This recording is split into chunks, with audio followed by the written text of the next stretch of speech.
Well, hi there, good afternoon, and thanks for joining us for today's daily update. I'm Dougal Saunders. I'm joined today by Assistant Commissioner Brett Greentree to talk about some of the operations that have been happening with our New South Wales Police. And as you might gather, I'm right out the front of the Dubbo Regional Theatre and Convention Centre today. Today is the first day of our second doses with the ADF pop-up clinic, which was here 3 weeks ago. It's back in town today. I'll talk a little bit more about that during today's presentation. Up until 8 o'clock last night, 16 new cases, 12 of those in the Dubbo local government area and 4 in the Bathurst local government area. So the health district total is now 952, for Dubbo 697. 476 people are currently being looked after as part of the COVID in the community care program, so that's been going extremely well. 38 extra people have been discharged overnight, so that means they're no longer infectious or needing any sort of treatment. Over 400 have been discharged from that COVID community care program now, which is great news. From the 16 cases we have up until 8 o'clock, at least 5 have been infectious in the community, 3 for more than 2 days. 3 have been isolating and 8 are still being investigated. 15 of the 16 cases are linked. We know that 5 are household contacts, 13 are linked to a known case or cluster, and there's 1 still under investigation. We've got 18 patients in hospitals right across the district, 3 in intensive care, 2 of those are currently being ventilated. Now, there is some positive sewage detection in a few areas. The ones that are really worth highlighting today are where there are no positive cases confirmed at the moment.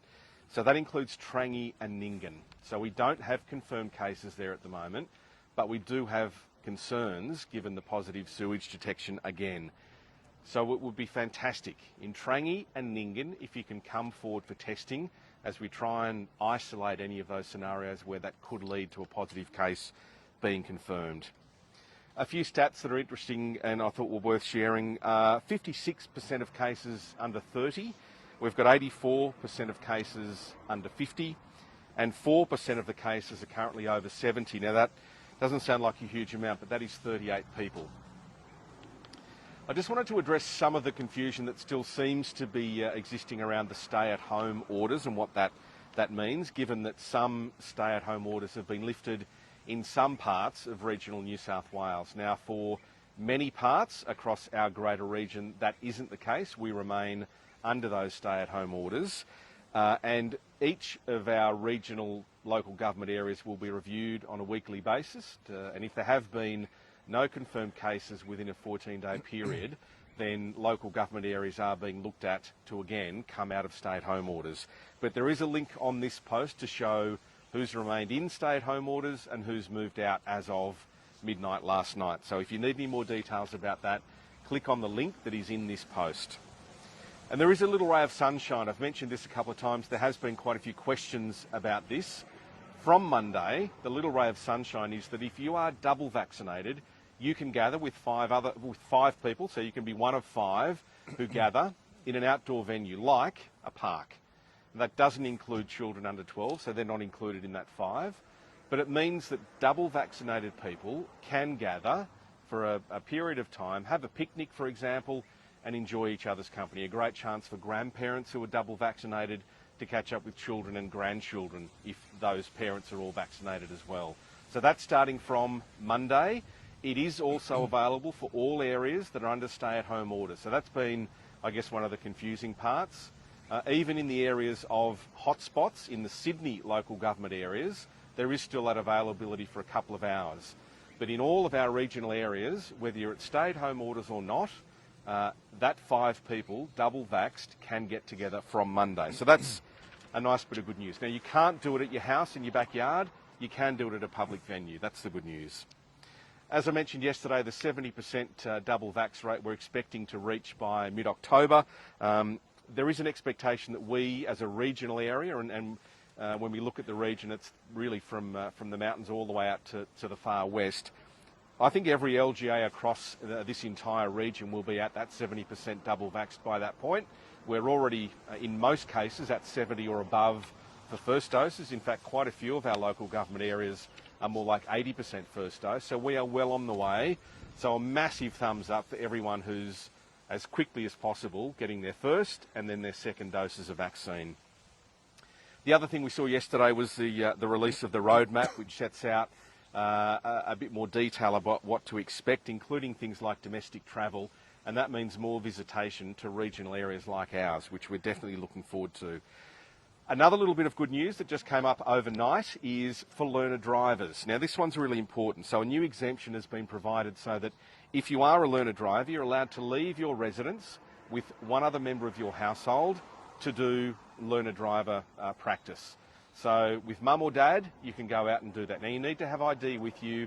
You need to have your L plates on, obviously, while you're doing that.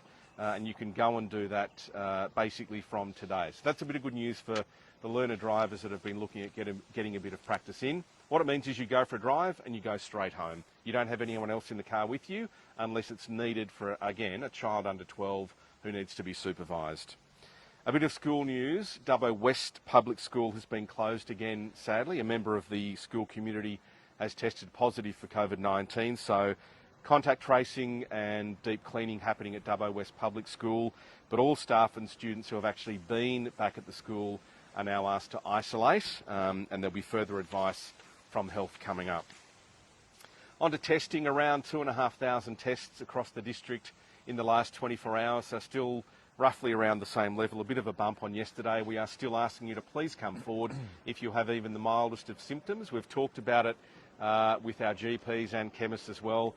It's definitely hay fever season, but don't think just because you've got a bit of hay fever, that's a reason not to get a test. If you have any form of headache or scratchy throat or runny nose, we're saying that could be an indication you've got COVID-19. So despite the fact you're thinking, well, it's only hay fever, we're asking you to take the time, and it's not much time, to go and get a test. Results are all coming back really quickly now, which is the good news.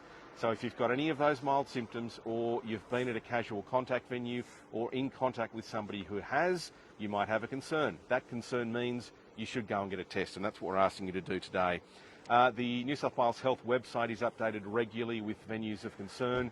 We're also updating regularly on this Facebook page, and venues overnight include at Dubbo Bathurst, at Golgong, at Walgett and at Burke. So please keep an eye on that as regularly as you possibly can.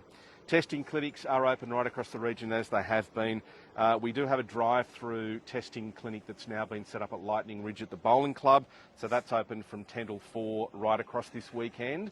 There was that positive sewage detection during the week, so that's to really make sure anyone and everyone at Lightning Ridge are asking you to come forward. That positive sewage detection a bit of a concern. There are no known cases, but we're asking people to come forward for testing at the Ridge. And the drive-through testing clinic that was at the Walgett swimming pool has moved to the multi-purpose service just for this weekend, so you can make an appointment for that. It's open today and also tomorrow, 6817 9400 to make an appointment, and then back to the pool from Monday at this point in time. And the mobile testing clinic is out and about for Orange, Bathurst, and also at Dubbo, 1300 066 055 if you need to get a bit of help with that. Now, today's Saturday. It is Super Saturday for Orange and for Bathurst. The vaccination ADF clinics are really going great guns today. So they opened at 9. They're both open right through until 7 o'clock tonight. So if you are in Bathurst or Orange, today is a massive opportunity. If you haven't had your first vaccine and you're very keen, today's the day. Open right through until 7 o'clock. Please go and take the time. Be aware, it's pretty warm today. Take a hat, wear some sunscreen, take some water, take some food, take a bit of patience, and line up today if you need to pop into one of those vax clinics up until 7 o'clock tonight. There's also an ADF team at Coonabarabran today at the Town Hall and again tomorrow. Link on this post again to where you can find out more details about all of that. And also the second dose clinic happening here at Dubbo. There'll be other second doses starting next week, and again a link to that on the Facebook page so you can find out exactly when it's coming to your town next. Make sure you're taking your Medicare card with you if you have it, your individual health identifier if you don't have Medicare, and do take a couple of forms of ID. Vaccinations, of course, aren't just available at the pop-up clinics, they're available at your GP. We've had some fantastic collaboration and cooperation from plenty of our GP clinics right across the region. So even where you're not a client, there are so many opportunities at our GP clinics right now for people to get a vaccination. So look at that, look at your pharmacies, your Aboriginal Medical Service and all the respiratory clinics as well. Some fantastic opportunities to get vaccinated happening right now. Now, we are at the second dose stage in Dubbo, here at the Dubbo Regional Theatre and Convention Centre. If you have had your first Pfizer dose through the pop-up clinic, as of today, second doses have been happening. So text messages in their hundreds, if not thousands, have been received over the past couple of days. Normally you've got an hour time frame. We've seen people arriving here over the past little while to get their second dose today. It's working really, really well. So Pfizer doses happening here for second doses right through until Sunday of next week. If you don't get a text message, but you were with your son or daughter or partner, for example, and they do, just go with them at the same time. If that's what you did first time, do it second time. AstraZeneca, if you received that at the ADF clinic the first time around, this time you'll be a bit later. So the Pfizer is happening in that 3-week time frame. That's right now. AstraZeneca, though, of course, is starting from that 4-week time frame for second doses. You will receive a text message again. You'll be going to the Woolpack Pavilion in Dubbo, and all of our other vaccination hubs have similar opportunities coming up for that second dose. So be aware, you will get the text message. Keep an eye out for that.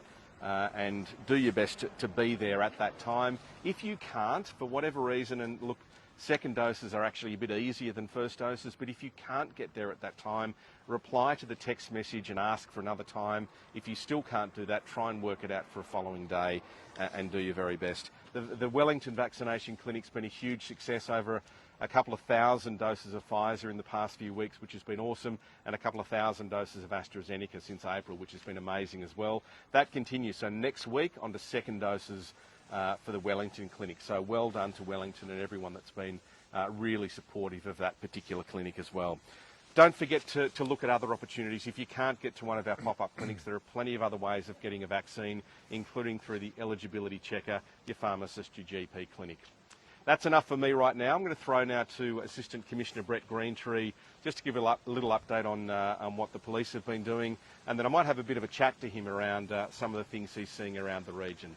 Assistant Commissioner, over to you. Thank you. Good afternoon, everybody. Thank you. Just a quick update with regards to policing right across the Western region. Reasonably pleasing, I will say, right across the region. As we know, spreads from New England right through to the west and far west of New South Wales. In excess of 115 infringements up till about midnight last night. Again, that's probably down on the last few days, which is great, but still 115 too many. Of particular note and of great concern to us is one case where there was a party being held at a rural property near Parks. 11 infringements have been issued as a result of that, and the owner of that property has been issued a court attendance notice for breach of the public health orders. Now, that was a party there, and all those people who received the infringement notices were from Orange. So they travelled against the public health order, and they've $1,000 hit their hip pocket today as a result of, that act, which was just uncalled for in these times. So the message for that is that people are calling Crime Stoppers. People are calling your local police and letting us know. Police have notified of this party. They turned up, and as I said earlier, 11 infringement notices were issued. Across the region, in the Arana Police District, there was about 40 infringements. Unfortunately, the majority of those in Dubbo, but that is down on the last few days, which is good. About 20 in the New England, and around 5 issued in Bourke. And as we know, Bourke has always has been a bit of a concern for us too, with regards to the growing numbers there. But overall, though, in terms of compliance checks, they've been doubled. So that tells me that majority of people are doing the right thing, and we really thank those people who want to get out of this lockdown. As Dougal said earlier, there are some glimmers of hope coming up with some changes with the double vaccination, as we've alluded to earlier. I should say that people will need to show the police, if asked, their certificates, and you can carry those on your phone, so that's important. From an emergency management perspective, we're doing a number of wellbeing checks right across the region, over 200 in the last 24 hours in Dubbo and Arana alone. So that that's massive. That's with our partners, the Defence Force, and also working very closely with health. So that's really encouraging, as well as community leaders right across the region. So it's really good to see those wellbeing checks really outnumbering the number of infringements that we're issuing. So that's a real plus for us. The emergency management response, it hasn't stopped from a region perspective. It's meeting daily. Some local emergency management committees are meeting daily right across our region, depending on the risk. So there's a lot of work we are doing, and there's still a lot of work to do. But we're working very closely with our partner agencies, government and non-government agencies, and community leaders. We're still trying to get the message across to make sure you abide by the public health orders. There is light at the end of the tunnel, and the vaccinations, as Dougal has us here at the vaccination centre, it's really positive to see the people flowing in there. From a police perspective and emergency management perspective, we now started the second dose with our ADF partners right across the region, so that's a real positive for us as well. We're working hard to do what we can to ensure those vaccination rates continue to climb, which they are across the region, and again that will help us open up down the track. Thank you. Fantastic, Brett. Yeah, look, good to have you here today, and we've seen a nice steady flow through behind us this morning of people coming up. They're all turning up with masks. It's really nice and orderly, well controlled, and this is great to see in a regional area, and more of this to come around the region. So you must be pleased that people are doing the right thing here, obviously, today. Yeah, absolutely. Like, we have those instances which I mentioned, the party at near parks. It was just silly. That's silly behaviour. People know better than that. So that's disappointing, but I don't want to dwell on that. We know the rules. You get an infringement notice or you could be charged. But let's talk about some of the great things that are happening right across our western region, and Dougal, you've alluded to that. Majority of people want to get out of this. They're doing the right thing. The vaccination hubs are flowing really well, and people just want to get out of this as soon as they can. So they're compliant, generally speaking. So that's a plus. That's a plus for the people of this region, and from a policing perspective, I'm really impressed with that. One of the things that people ask is around, well, why aren't you able to ping everybody that's doing the wrong thing? You must get a lot of phone calls, and in general through Crime Stoppers. I've seen somebody walking down my street without a mask. The reality is the police are doing what you can do, but you can't watch everyone all the time. Yeah, we can't have a police officer on every corner. I'm not sure that the community would want that anyway. But we are certainly out and about. The police haven't stopped, as have other government agencies and non-government agencies right throughout this response phase of COVID-19. But the calls to Crime Stoppers, I think I alluded to a couple of weeks ago, were hundreds, if not thousands, across the state, but certainly within the region, hundreds. People are calling police stations, they're calling Crime Stoppers, and they're dobbing people in. And you know why they're doing that? Because it's not fair that someone can have a party, someone can breach or flout the rules, and they can't. So they're contacting us, and I'll tell you what, we are progressing every one of those calls. It might take a couple of days with the backlog at times, but we have extra resources. We're very mobile and we're agile, and we're moving them around to face the risk. And if you do the wrong thing, fair chance you will end up with an infringement. Yeah, we might talk a bit more tomorrow. We'll be back tomorrow again to have a bit more of a yarn. Monday is going to be a bit of a change day. I mentioned today as well, learner driver. So I guess we are looking for ways of helping people along, and police are very much part of that journey. Yeah, absolutely. Yeah. And when we know Operation Stay at Home has been about compliance and enforcement, and we had to do something pretty swiftly in order to assist stop the spread of this virus, and so we did. So compliance is still a big part of what we do, and we will be enforcing the public health orders. But in saying that, it's up to people as well to educate themselves, have a look at the websites, make sure you know the rules. If police stop and talk to you, have your vaccination certificates ready to go, have your exemptions or whatever you need, have them there, so if police stop you, you can answer any questions that are posed to you. Fantastic. Well, thanks for coming along today, and enjoy the rest of this sunny day. We'll be back again tomorrow as well. Excellent. Thanks, you. Brett. Good on you. Thanks, everyone.